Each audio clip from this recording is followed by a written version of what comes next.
Prophet ﷺ said, سَيَأْتِ زَمَانٌ عَلَى أُمَّتِي. There shall come a time upon my ummah, upon my nation, upon the people who follow me, upon the people who believe in me. They call themselves Muslims and believers. My ummah, when their prayers are not prayed correctly, and when high buildings spread in every place, when people swear in the name of Allah a lot about everything without fulfilling their oath, people curse each other a lot, bribery and adultery prevails, people neglect the hereafter in order to buy the luxuries of this world in exchange for the hereafter. So people become materialistic. The Prophet ﷺ said, فَإِذَا رَأَيْتَ ذَلِكَ فَالنَّجَاةَ النَّجَاةِ. If you see this happening in your time, then seek refuge, seek refuge. Find a solution to get away from all of this. It's not an easy solution, but you need to stay away from all this. In one other hadith, a man said, Ya Rasulullah, what is seeking refuge? How do I seek protection? What do you mean by that? And Rasul ﷺ gave an expression like this. He said, by adhering to your house and keeping your mouth shut and hold your tongue and hand from doing unlawful until death comes to you.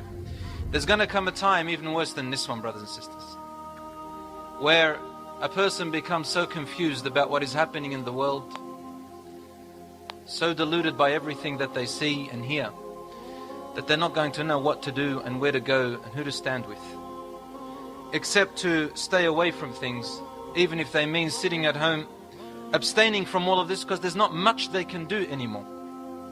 They want to do good, but where do they go? They want to avoid the bad, but it's all the way, all around. I heard a lot of young people say to me now, why does Islam say everything is haram, haram, haram? This is not true. Islam does not say everything is haram. But when there's so much haram around us and corruption, Islam looks like it's forbidden everything. But because we live in a time where the Prophet ﷺ told us that sins will be taken lightly and that modesty will be very invaluable, which leads us to that human life becomes invaluable. Human life becomes invaluable.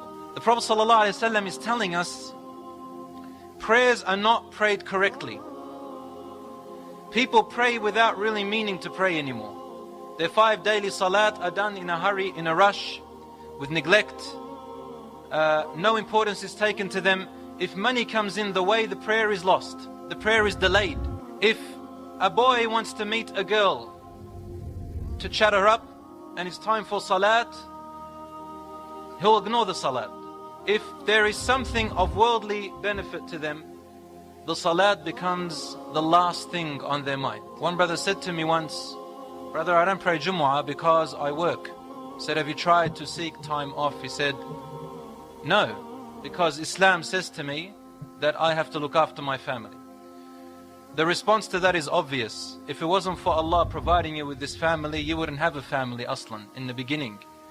When you turn away from Allah and become ungrateful to Him and rely on other than Allah subhanahu wa ta'ala, Allah describes this type of family like the family of the spider in the Quran. The family of the spider is very weak, it falls apart, it's not stable.